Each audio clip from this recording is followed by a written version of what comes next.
If you don't know how to price yourself, steal this idea. I promise myself this. The next time somebody calls me and asks me if I will speak, I will count backwards, 5, 4, 3, 2, 1, and put myself in pause. And then I'm going to say, what's your budget? And then I'm going to back away from the phone so I don't say anything. And then when they say it, I'm going to put myself in pause again and go, normally I'm double. Wow. Ooh, I like that. Oh, I want to tell one more story because I think it's important for your female entrepreneurial listenership. I had such a sense of I don't belong and I'm not good enough that I underpriced myself and it really hurt my business. And I only found out because the chief HR officer at a publicly traded financial institution pulled me aside after an event. They had hired me for a CEO retreat. And it was me and there were 2 other speakers at the event. And they were both men, both multiple New York Times bestselling authors that I deeply admired. And I showed up early at the event that day because I wanted to geek out like a fangirl in the back, which was probably a bad idea because it just gave me more fear about how I was going to do. I mean, these were big names, okay? And I'm in the back, year 1, they're probably charging $20,000 an hour to give a speech, which at the time still for me, still leans on the house. It was like, what? Yeah. That's like a car. At the end of my speech, I was the closer. The head of HR pulled me aside from this publicly traded financial institution and said, I need to tell you something. We almost didn't hire you. And I said, why? And she said, you came so highly regarded that when we heard what you charged, we didn't think it was true. And then she said, and this is going to hurt, but I need to tell you, we paid the male speakers, in one case 3 times, and then the other case 4 times what we paid you. Damn. And you were 10 times better. Wow. I have to thank her because my speaking, agent Darren had been saying you need to raise your price. And I'm like, okay, I'm not worth it. I think we're going to lose business. And I went back and I said, all right, double it at least, triple it, do what you need to do because I understand now. Yeah. And so it's important that you not underprice yourself because of your insecurity, because people won't believe you're actually good. Yeah.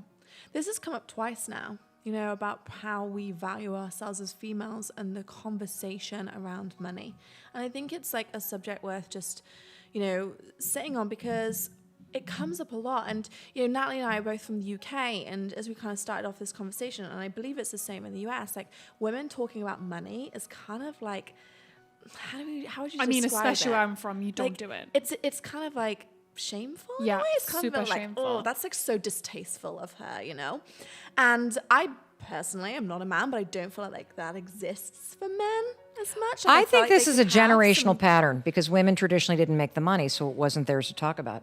Yeah, potentially. And I'm curious, do you think that's going to start slowly eroding? I mean, Natalie and I are always on about unapologetically ambitious, and we always say hey, yeah, we want to earn money and we're here to earn money and we care and we want to give back and be in service and we want to make some dollars. So thank you. Of course. This is what I'm saying to my daughters who are 23 and 20. Your life is your responsibility. Yeah. Your dreams are your responsibility. Don't you dare organize your life so that you are needing a partner to step in and provide for you.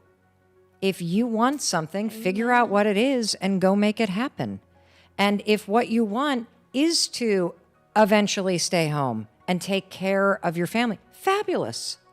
Agreed. But also make sure you are an equal partner in everything that is happening financially, because what you're contributing at home is what is allowing your partner to go out into the world. My husband was a stay-at-home dad when the restaurant business failed. Yeah. I would not be successful if it wasn't for the contribution he made, which was a financial contribution, because if he wasn't the one there, I would have had to pay somebody a ton of money. Yeah. Not to mention how it supported me in the business. If you don't know how to price yourself, steal this idea.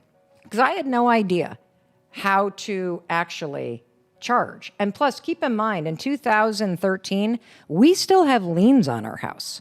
We are still in severe debt. We are still barely making the ends meet. And so I also have major imposter syndrome about what my value would be. I promise myself this. The next time somebody calls me and asks me if I will speak, I will count backwards, 5, 4, 3, 2, 1, and put myself in pause. And then I'm going to say, what's your budget? And then I'm going to like back away from the phone so I don't say anything. And then when they say it, I'm going to put myself in pause again and go, normally I'm double. Wow. Ooh, I like that. If you're worried about imposter syndrome, take all the money that you have and invest it in preparation. So I literally took $7,500 and I worked with a graphic designer to help me put up a pretty presentation. But in order to create the presentation, it forced me to think through, how am I going to explain this 5-second thing to people in a way that makes sense? And so that one speech is what skyrocketed me, because I got on that stage, and there are moments in your life where you are up to bat. And if you are ready to take the swing in that moment, the trajectory of your life changes. We have not been taught as women to be proud of the money we make. And we have been taught that ambition means you're a bitch, or ambition means that, you know, somehow you're not a nice person, or you aren't going to be a great partner, or you're not going to be an incredible mom. No, absolutely not. You have value, you have worth, and you should get paid for that shit.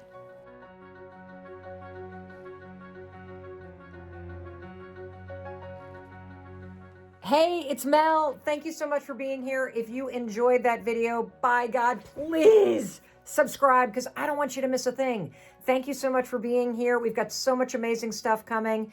Thank you so much for sending this stuff to your friends and your family. I love you. We create these videos for you, so make sure you subscribe. Mwah.